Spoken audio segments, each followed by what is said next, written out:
Hello everyone, I hope you all are doing well. Welcome back to another tech tutorial video.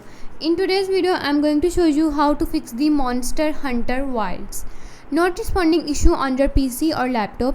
If your game keep freezing, crashing or getting stuck into the loading screen, then this video will help you solve the problem easily. Watch complete video and follow every step.